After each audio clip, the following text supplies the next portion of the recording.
Harbaugh now heads to the Los Angeles Chargers. He wins everywhere. He wins, period. Justin Herbert, he's a crown jewel. Well, you guys better enjoy this. Quick snap, Herbert to throw. Has a man, touchdown! The fans loved it. You have to love what you're seeing on tape if you're a Chargers fan, especially for the future with Justin. Herbert on the move and throws and touchdown!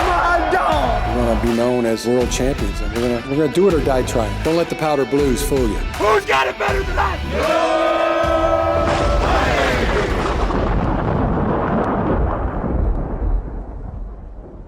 Well, hey, everybody. Welcome back to the Charger Chat. We've got an instant reaction here for you. Day 2 of the draft is in the books. We had our kind of hangout session on the first day. Kevin and I were hanging, chatting with some of our Patreon folk over at patreon.com/ChargerChat. Kyle was mixing it up with the people over at the pub crawl, the draft pub crawl, saying people, hey to pub crawl and players. The yes, 3 Ps. The 3 Ps, the PPP, folks. He was saying hey to people like Tony Francis, Enrique, and Denzel Perryman, and Asante Samuel. Karen, Mary Ann Doe. Yes. So now it's day 2. We've seen 2 more guys. Rounds 2 and 3 are in the books, and we're here to talk about it because, dadgummit, some of you guys can finally pipe down. We got a wide receiver, dadgummit. No, they're not going to pipe down. That's not the one they wanted. You know that, Adam. Come on. Oh, man, yes. Our first pick in round 2, we traded up. Didn't see that coming. Needed to move up 2 spots. Gave a What did they know? What did they know that we didn't know about Ladd McConkey going? Like, who was going to take him? Because a receiver didn't go between us or original pick. But then the run, there had a little run right after that. So it was like that. They're like, oh, shit, Chargers got him. Oh, shit, let's start getting the wide receivers. Crap. Yeah. Oh, man. Ladd McConkey. Oh, man. Oh, by the way, as soon as the Ladd McConkey pick in, I texted Adam. I was like, you better get that kilt out of the closet. Take it to the dry cleaner. Because you can't have a man on your team named Ladd McConkey and not wear the kilt. One of the greatest names. That's the most Scottish name I've ever heard. As soon as I get out, they pull me back in. I'm really excited about this. This guy is incredibly quick, incredibly fast. I think he fits perfectly with what our room is right now. And the way I look at it is like he was in like one of the top, 5 wide receiver prospects, right? Mm-hmm. The other guys, who's throwing them the ball? I'm just going to say, I think you're only as good as the guy throwing you the ball at some points. You know what I mean? So the fact that Justin Herbert we got a top 5 wide receiver and Justin Herbert's the trigger man, I think could mean a lot of productivity for Ladd McConkey, especially, they're showing all the highlights and we looked at it a little bit before in the draft. The dude is just crazy quick. Guy's twitchy. Yeah, he's quick. I mean, this is the pick that we were all dying for last year in Zay Flowers. Right. The little guy that get the ball in his hands, yards after catch, just crazy quick, fast, can get separation. I love the pick. My dad, actually, shout out to our dad because he called it. This morning, he was like, I would love to see the Chargers get Ladd McConkey with this 2nd round pick. And we're like, oh, yeah, good call, Dad. Cool, see. Dave. Yeah. Cool, yeah. Thanks for giving us your insight. And then we straight up to go get the guy my dad wanted. As usual, he's right most of the time. Pretty crazy. I will say I'm a little bit shocked. I think that the receiver type in Ladd McConkey last year, home run makes total sense. Obviously, they're pumped about it. You saw the war room, like they're all really excited about the pick. They went up to get him, so they really, really loved him. Mm-hmm. I'll just be interested to see how much they utilize him, because if we're going to be run it down your throat, multiple tight ends, 6 linemen sometimes, which justified the Joe Alt pick in round 1. How often are you going to have that slot type receiver in the game? Now, maybe it's not a ton and he just capitalizes when he gets the ball in his hands, which great. But can you imagine it? It's going to be a funny offense to think about. That's just where my head goes kind of as a coach, is like putting the players on the field.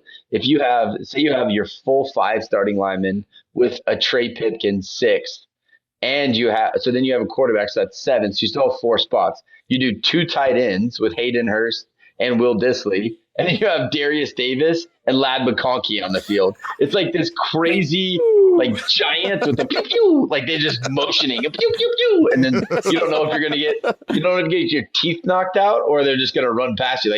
How do you match up with that personnel? So run by slicing. Yeah. Imagine Ladd and Darius Davis behind that line of scrimmage. You wouldn't even be able to see them. Stack them. Good luck. Good luck with that. Yeah. It's fun. I think it's a fun – Ladd McConkey's a fun piece for Greg Roman to be able to get creative with. Mm-hmm. He said that he's evolved this offseason and he's taken his year off of coaching to like learn and add new elements to his game. It'll be fun to see how he's able to utilize a playmaker. Like you wanted a weapon. Ladd McConkey's a weapon. The guy, look at his numbers and his measurables all you want.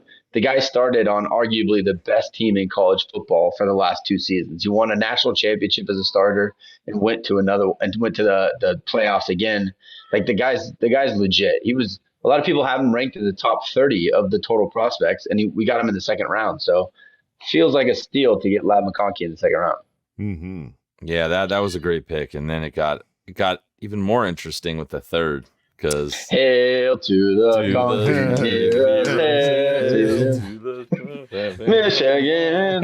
We kind of remember it because the Michigan fight song was our alma mater high school fight song. So Rancho Bernardo High School. We just plucked that song, the beat, and then we just added Broncos wherever it said Wolverines, and then basic move, genius move. But yes, but it was really cool with this pick though because as you know, Rich Eisen is just an absolute freak for Michigan players. Yes. So when our kicker was at Rolf, I can't remember his last name. Our kicker, the guy that called the pick. That guy. That was stupid. That was real stupid starting with the first name when you didn't have the last name. The first one didn't have the second one. Fair. That was tough because I remember a Bolt history that we had back in the day about him. And gosh, I know a lot about him, but I can't think of his last name. Don't stupid, Kevin. But it was one of the cooler announcements where he said basically Harbaugh got one of his guys, and you could hear Rich Eisen go, who is it? You could hear him like his mic should have been quiet, but he's like, Benerski. That's what it is. Yeah. Rolf Benerski. Thank you. Yeah. But that was really cool. And then they announced the pick. Adam, do the honors. All that build up. Adam, say the name. Adam, go ahead. Junior Colson.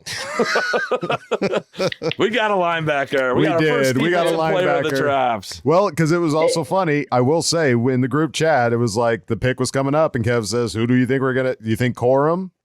And I said, maybe, because there was a lot of talk about Corum coming to the Chargers. And then I was thinking about it. I was like, God, who else was projected in the third that came out of Michigan? I was like, maybe Junior Colson? Maybe Junior. I'm just saying, Chargers have pretty good history with linebackers with the first name Junior. Just gotta say I didn't put that together yet, Kevin. I just figured it out. Oh, my God. That just came to you? You're one for one, buddy. Forgot last name, remember first names. So, good. Yes. I like that.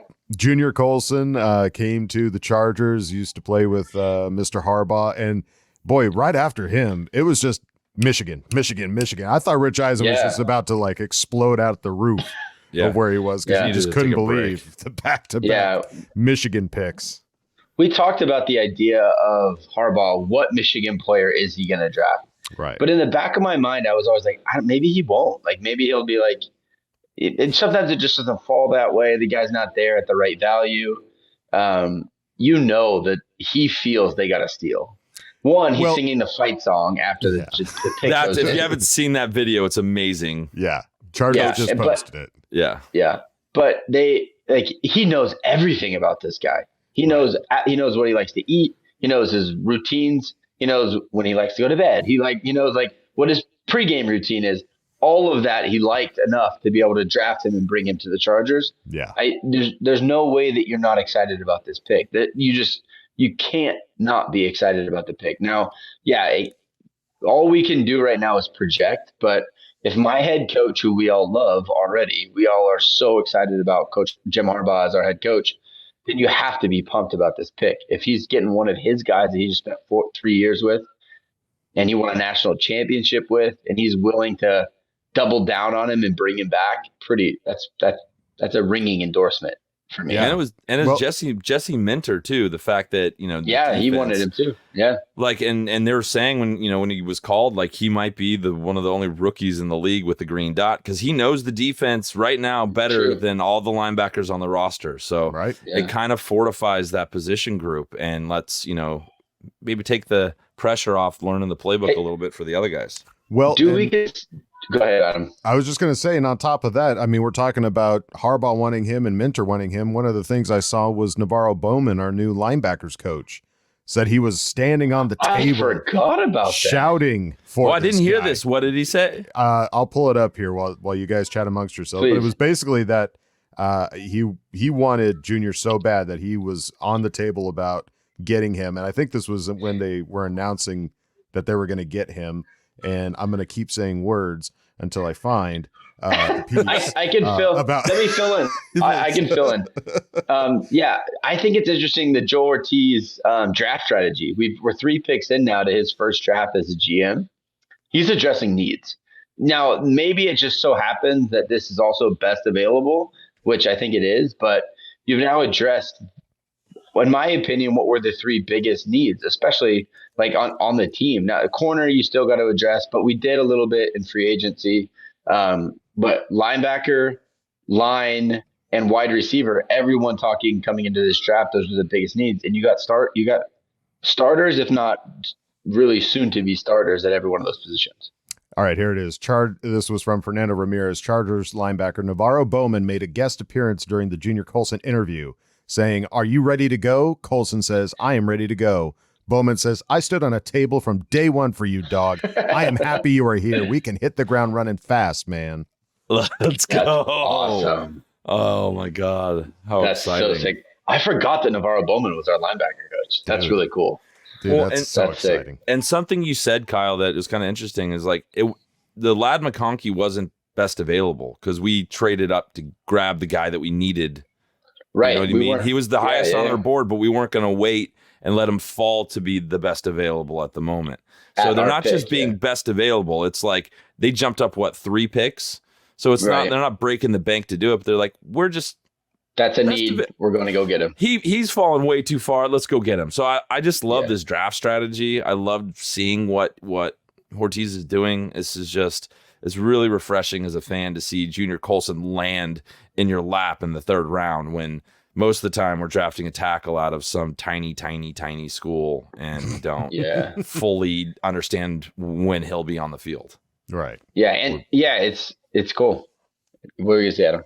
No, I was just going to agree that it's exciting to get a guy that is, you know, coming from working with Jim Harbaugh. I mean, all the things that we've just been talking about and knowing that he's going to be, I don't see any reason why this guy couldn't be an immediate contributor looking at that linebacker room with, you know, you got Troy Dye, Deion Henley, you got Denzel Perryman and Nick Neiman. So it's like, there's no reason why Colson, a round 3 pick, isn't going to be immediately on the field with all of those things going in his favor, which is just exciting to get a round 3 pick that's going to be an immediate contributor. Because we used to not always have happen. We didn't always have 3rd round picks that would play.